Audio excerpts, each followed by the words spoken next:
शहर शहर तनाव है, क्या 24 में चुनाव है? मेरा सबसे पहला सवाल जाएगा यहां से मंजीत सिंह जी आपकी तरफ। मंजीत सिंह जी, आरोप लगा रहे हैं तेजस्वी यादव कि भाई बीजेपी करा रही है।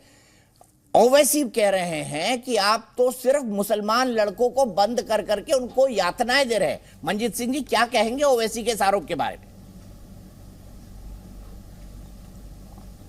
देखिए, ओवैसी जी के बारे में तो बिहार के मुख्यमंत्री जी ने स्पष्ट कर दिया है कि ओवैसी साहब भारतीय जनता पार्टी के बी टीम हैं और भारतीय जनता पार्टी के इशारे पर वह स्क्रिप्ट लिखा जाता है, वही ओवैसी साहब उसी स्क्रिप्ट के आधार पर वह प्रचार प्रसार करते हैं।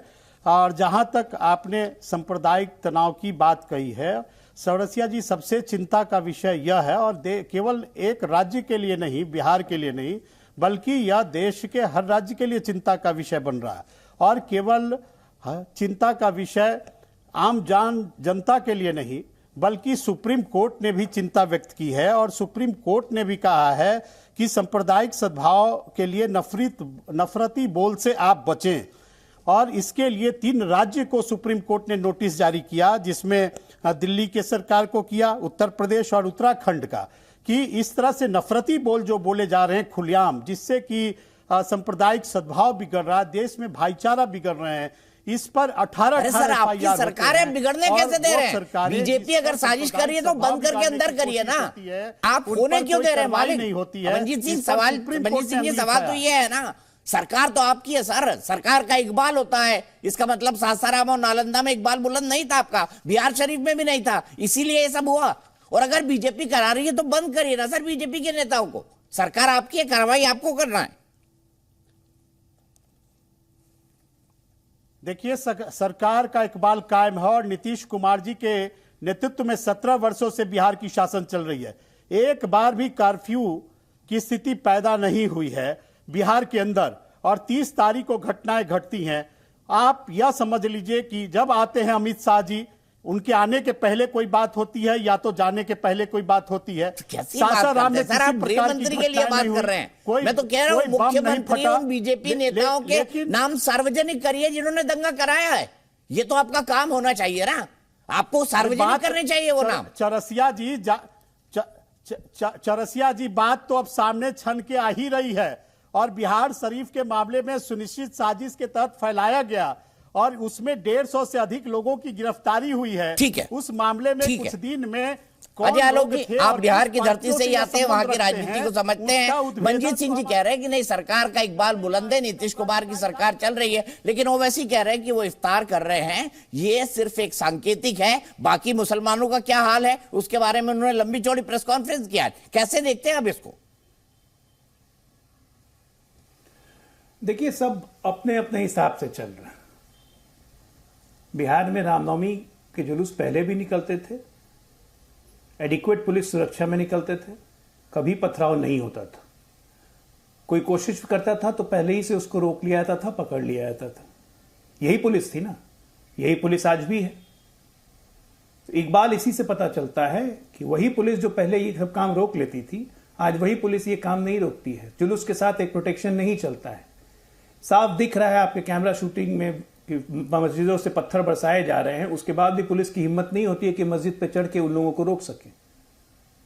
तो ये कहीं ना कहीं ये तो निश्चित तौर पे सुरक्षा तंत्र का फेलियर था, इसमें कोई डाउट नहीं है। और एक साथ सासाराम में, और सासाराम और बिहार शरीफ तो आप दिखा रहे थे, लेकिन बिहार में सच्चाई है कि 15 से ज्यादा हो जगहों पे इस तरह के उपद्रव हुए। दंगा में इसे इसलिए नहीं कहूंगा क्योंकि ये दंगा नहीं था, ये स्कर्मिशेस थी। लेकिन जब हमें पता है कि हमारे राजनीतिक विरोधी इस तरह की साजिश करेंगे, तो हमारी लेवल ऑफ अलर्टनेस पहले से दोगुनी या तिगुनी होनी चाहिए, या लेवल ऑफ अलर्टनेस घट जानी चाहिए। ये आप ही की बात को आगे ले जाता हूं मैं प्रोफेसर नवल किशोर जी के पास। प्रोफेसर साहब, लेवल ऑफ अलर्टनेस कितनी है? आप तो इफ्तार में बिजी हैं, बाकी तेजस्वी जी कह रहे हैं बीजेपी ने करवा दिया। अरे बीजेपी ने करवाया तो आपकी सरकार ने होने क्यों दिया? प्रोफेसर साहब, ये तो बताइए।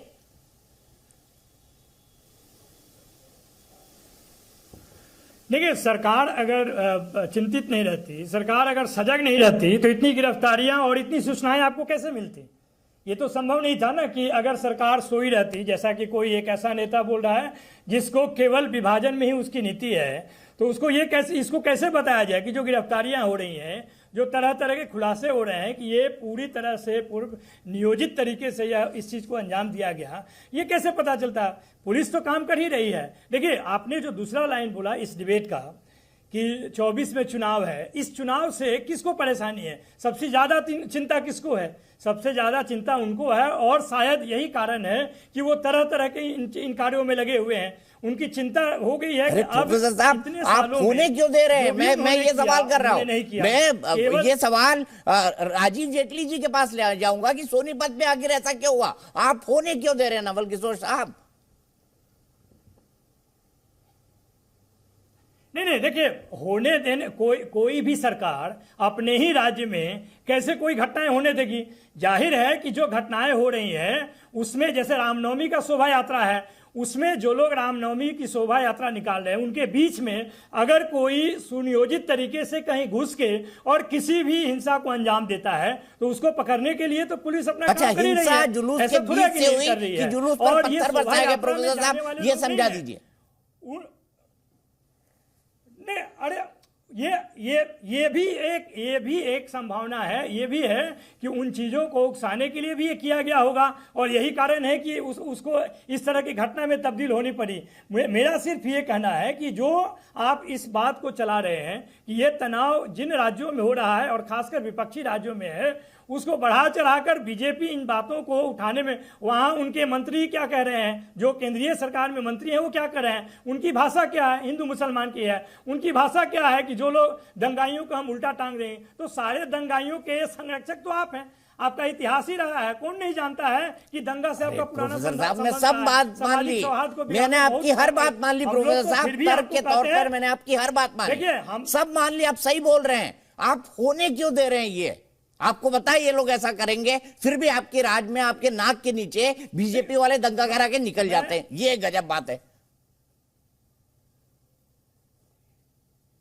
नहीं, ये गजब बात नहीं है। जो दल अपने आप को पूरे विश्व का विशाल दल कहती है, जिसके साथ में एक संगठन है, वो कहता है कि हम भी विशाल संगठन है, उसके कई सारे संगठन शाखाएं हैं, वो सब लोग अगर दिन रात इसी में लगे रहेंगे कि किस तरह से उस सरकार को बदनाम करना है, समाज में तनाव फैलाना है, क्योंकि उनको मालूम है कि तनाव, उन्माद, विभाजनकारी स्थिति में ही वो सफल हो सकते हैं। जब कभी भी किसानों की बात की जाए, जवाब नहीं दे पा रहे, नहीं जवाब है ही नहीं आपके पास। लगता है, अरे आपको पता है ये लोग ऐसा करेंगे, तो आप होने क्यों दे रहे भाई? सरकार का इकबाल होता है। मैं सीधे यहाँ से राजीव जेटली जी के पास चलूंगा। राजीव जी, सीधे सवाल, सोनीपत को लेकर, सोनीपत में सरकार ने इस हिंसात्मक घटना को क्यों होने दिया? क्या कर रही है आपकी सरकार वहां पर?